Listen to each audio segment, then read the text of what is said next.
नमस्कार मंडळी, फेसबुक आणि इंस्टाग्राम सारख्या समाज माध्यमांचा वापर करण्यासाठी आता आपल्याला ई केवायसी करणे खरोखर सक्तीचे होणार आहे का? संसदीय समितीने महिला आणि अल्पवयीन मुलांच्या सुरक्षिततेसाठी केंद्र सरकारला नेमका कोणता प्रस्ताव दिला आहे? तसेच डेटिंग आणि ऑनलाईन गेमिंग ऍपसाठी नेमके कोणते नवीन कडक नियम लागू होणार आहेत? चला सर्व जाणून घेऊया या व्हिडिओच्या माध्यमातून। इंटरनेटच्या जगामध्ये सध्या महिला आणि अल्पवयीन मुलांच्या सुरक्षिततेचा प्रश्न अतिशय गंभीर बनला आहे आणि याच वाढत्या गुन्हेगारीला आणि सायबर फसवणुकीला लगाम घालण्यासाठी संसदीय समितीने एक मोठा प्रस्ताव तयार केला आहे। आता या प्रस्तावानुसार सर्व सोशल मीडिया प्लॅटफॉर्म्स वापरण्यासाठी वापरकर्त्यांना आपली ओळख पटवणे अनिवार्य होऊ शकते।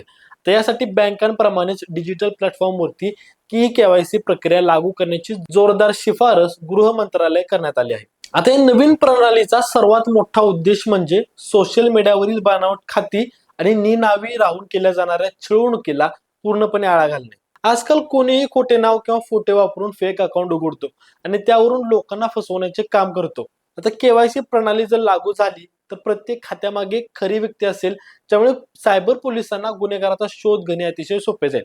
तसेच वारंवार तक्रारी येणाऱ्या प्रोफाईल्सवर विशेष लक्ष ठेवून त्यांची पुन्हा पडताळणी केली जाणार आहे। केवळ सोशल मीडियाच नव्हे तर ऑनलाईन डेटिंग ऍप्स आणि गेमिंग प्लॅटफॉर्मवरती देखील ही केवायसी आधारित प्रणाली लागू करण्याची महत्त्वाची शिफारस करण्यात आली आहे। आता ऑनलाईन गेमिंग मध्ये अनेकदा लहान मुलं मोठ्या प्रमाणावरती पैसे गमावतात किंवा चुकीच्या लोकांच्या संपर्कामध्ये येतात। आता वय आणि ओळख पडताळणी अनिवार्य केल्यामुळे अल्पवयीन मुलांना त्यांच्या वयाला न शोभणाऱ्या घातक आशयापासून दूर ठेवणे शक्य होणार आहे।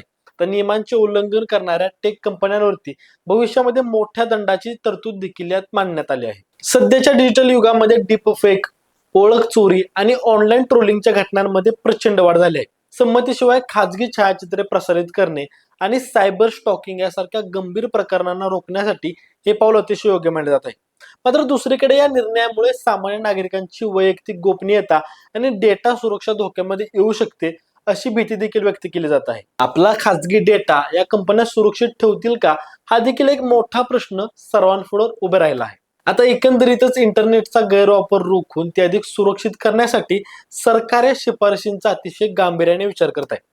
आता येणाऱ्या काळामध्ये नवीन डिजिटल पर्सनल डेटा प्रोटेक्शन कायद्यांतर्गत या सर्व नियमांची कडक अंमलबजावणी होताना आपल्याला पाहायला मिळू शकते। तर तुम्हाला काय वाटतं, सोशल मीडियासाठी केवायसी खरोखरच अनिवार्य असायला हवी का? त्याबद्दल तुमचं नेमकं मत काय, मला कमेंट बॉक्समध्ये नक्की कळवा आणि अशाच माहितीविषयक व्हिडिओसाठी स्प्रेडिटला सबस्क्राईब करा। धन्यवाद।